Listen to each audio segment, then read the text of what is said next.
नमस्कार। प्रादेशिक समाचार के साथ मैं पूनम केरकेट्टा। पहले मुख्य समाचार।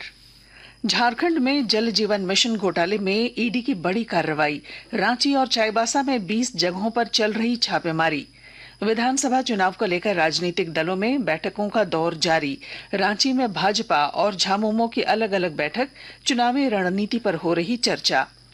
पलामू में 2 नाबालिग लड़कियों से सामूहिक दुष्कर्म। पुलिस ने 4 आरोपियों को किया गिरफ्तार, 2 की तलाश। रांची में युवक की हत्या पर भाजपा प्रदेश अध्यक्ष बाबूलाल मरांडी ने विधि व्यवस्था पर उठाए सवाल। और जेएसएससी सीजीएल परीक्षा रद्द करने की मांग को लेकर छात्रों का रांची में आज महाधरना। और अब समाचार विस्तार से। झारखंड में प्रवर्तन निदेशालय ईडी ने आज बड़ी कार्रवाई की है। रांची और चाईबासा में 20 ठिकानों पर ईडी की छापेमारी चल रही है। ईडी ने आईएएस मनीष रंजन, मंत्री मिथिलेश ठाकुर के पीएस हरेंद्र सिंह, मंत्री के भाई विनय कुमार ठाकुर समेत कई विभागीय इंजीनियर से जुड़े ठिकानों पर छापा मारा है। पेयजल एवं स्वच्छता विभाग के जल जीवन मिशन में अनियमितता से जुड़े मामले को लेकर यह कार्रवाई की गई है। रांची में रातू रोड के अलावा हरमू और मोरहाबादी सहित अन्य ठिकानों की तलाशी ली जा रही है। ईडी की यह कार्रवाई रांची के पंडरा थाने में दर्ज एक प्राथमिकी के आधार पर की गई है। इस मामले में अधिवक्ता सुजीत कुमार पर ईडी को मैनेज करने के नाम पर 6 करोड़ रुपए की ठगी करने का आरोप है। इस मामले में ईडी ने economic offence complaint report ECIR दर्ज की है। ईडी ने इससे पहले 8 अक्टूबर को भी इसी मामले में रांची, धनबाद और पटना के आधा दर्जन ठिकानों पर छापा मारा था। इन ठिकानों में पंडरा क्षेत्र में रहने वाले अधिवक्ता सुजीत कुमार, कांके के अंचल अधिकारी जय कुमार राम, पूर्व अंचल अधिकारी सह धनबाद के DTO दिवाकर द्विवेदी, नामकुम के पूर्व अंचल अधिकारी प्रभात भूषण और जमीन कारोबारी संजीव पांडे से जुड़े ठिकाने शामिल थे।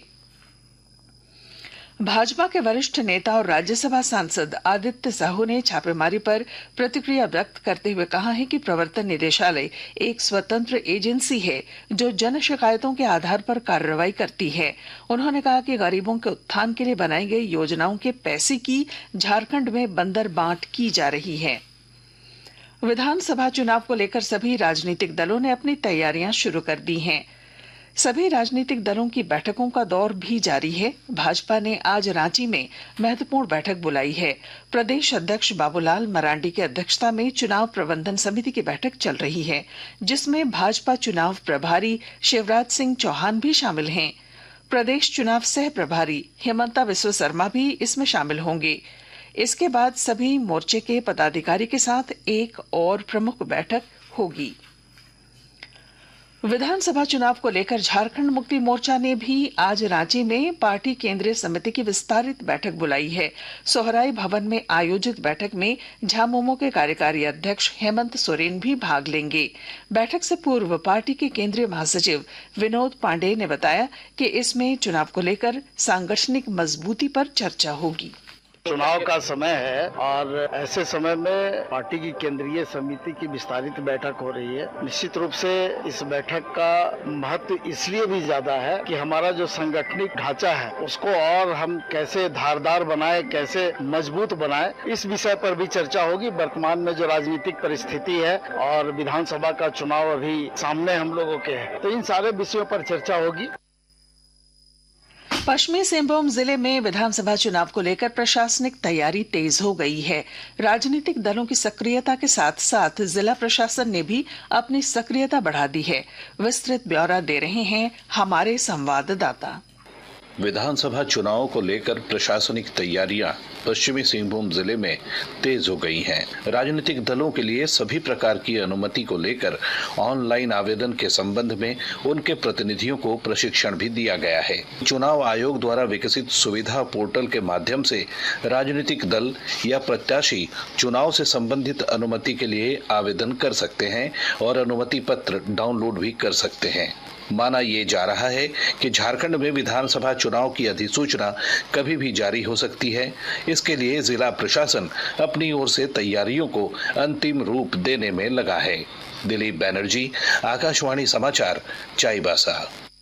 आकाशवाणी के ताजा तरीन समाचारों के लिए आप हमारी वेबसाइट news.air.gov.in पर लॉग ऑन कर सकते हैं। ताजा समाचार X handle @AIR news alerts और Facebook page All India Radio news पर भी उपलब्ध है। आप प्रादेशिक समाचार एकांश के X handle @AIR news Ranchi और फेसबुक इंस्टाग्राम पेज तथा YouTube channel AIR news Ranchi पर भी हमारे बुलेटिन सुन सकते हैं। प्रादेशिक समाचार आप आकाशवाणी रांची से सुन रहे हैं। पलामू जिले में दशहरा मेला घूमकर लौट रही 2 नाबालिग लड़कियों से सामूहिक दुष्कर्म का मामला सामने आया है। घटना नौडिया बाजार थाना क्षेत्र की है। पुलिस ने इस मामले में 4 आरोपियों को गिरफ्तार किया है, जबकि फरार 2 आरोपियों की तलाश जारी है। इधर रांची में दुर्गा पूजा के दौरान एक युवक की हत्या मामले में भाजपा प्रदेश अध्यक्ष बाबूलाल मरांडी ने शोकाकुल परिजनों से मुलाकात की और घटना की जानकारी ली।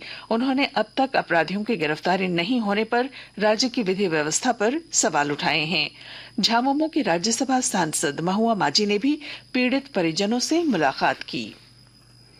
विधायक सरयू राय ने जमशेदपुर से NH-33 भिलाई पहाड़ी को जोड़ने के लिए स्वर्ण रेखा नदी पर बन रहे पुल का नामकरण पद्म विभूषण स्वर्गीय रतन टाटा के नाम पर करने के संबंध में मुख्यमंत्री हेमंत सोरेन को पत्र लिखा है। उन्होंने कहा कि पहुंच पथ के रेखांकन सीमा में टाटा स्टील का बड़ा योगदान है। स्वर्ण रेखा पर लिट्टी चौक से पुल बन रहा है NH-33 तक जाने का, उसका नाम रतन टाटा सेतु रखा जाए और पुल जहाँ खत्म होता है पहुंच पथ है उसको रतन टाटा पथ उसका नामकरण किया जाए।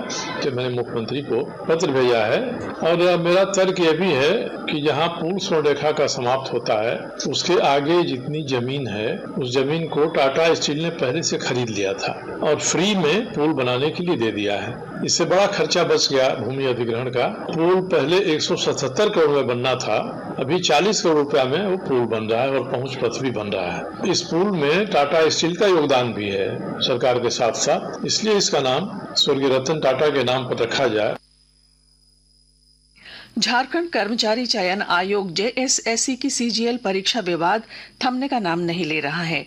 परीक्षा में गड़बड़ी का आरोप लगाते हुए अभ्यर्थी परीक्षा रद्द करने की मांग को लेकर आंदोलन चला रहे हैं।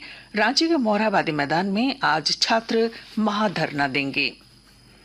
गोड्डा नई दिल्ली साप्ताहिक ट्रेन का अब गिरिडीह के धनवार स्टेशन पर ठहराव शुरू होगा। भाजपा प्रदेश अध्यक्ष और पूर्व मुख्यमंत्री बाबूलाल मरांडी के आग्रह पर रेल मंत्री अश्विनी वैष्णव ने इसके आदेश दिए हैं। श्री मरांडी ने इसके लिए प्रधानमंत्री नरेंद्र मोदी और रेल मंत्री अश्विनी वैष्णव का आभार व्यक्त किया है। उन्होंने कहा कि इससे क्षेत्र की जनता को दिल्ली जाने के लिए आसानी से ट्रेन की सुविधा उपलब्ध होगी, जिससे समय और संसाधनों की बचत होगी। यह ठहराव क्षेत्र के विकास में एक महत्वपूर्ण कदम साबित होगा। कुछ संक्षिप्त खबरें। देवघर में दशहरा के दौरान 2 दिनों में अलग अलग सड़क हादसों में महिला समेत 3 लोगों की मौत हो गई, जबकि 14 लोग घायल हुए हैं। सिमडेगा में कल रात मां दुर्गा की प्रतिमा के विसर्जन के दौरान तालाब में डूबने से एक युवक की मौत हो गई। जिला मुख्यालय सरायकेला की 250 साल धरोहर प्राचीन जगन्नाथ मंदिर के रखरखाव, पूजा और आयोजन के लिए श्री जगन्नाथ सेवा समिति की पुनर्गठन की गई है। यूनेस्को ने इस मंदिर को इंटेंजिबल हेरिटेज की सूची में रखा है। गोड्डा जिले के सुंदर पहाड़ी और पौड़ियाहाट थाना क्षेत्र में 2 अलग अलग बाइक की टक्कर में 3 लोगों की मौत हो गई है। और अब बुलेटिन के आखिर में मुख्य समाचार एक बार फिर। झारखंड में जल जीवन मिशन घोटाले में ईडी की बड़ी कार्रवाई। रांची और चाईबासा में 20 जगहों पर चल रही छापेमारी। विधानसभा चुनाव को लेकर राजनीतिक दलों में बैठकों का दौर जारी। रांची में भाजपा और झामुमो की अलग अलग बैठक, चुनावी रणनीति पर हो रही चर्चा। पलामू में 2 नाबालिग लड़कियों से सामूहिक दुष्कर्म, पुलिस ने 4 आरोपियों को किया गिरफ्तार, 2 की तलाश। रांची में युवक की हत्या पर भाजपा प्रदेश अध्यक्ष बाबूलाल मरांडी ने विधि व्यवस्था पर सवाल उठाए। और JSSC CGL परीक्षा रद्द करने की मांग को लेकर छात्रों का रांची में आज महाधरना। और इसके साथ ही आकाशवाणी रांची से प्रादेशिक समाचार का ये बुलेटिन समाप्त हुआ। नमस्कार।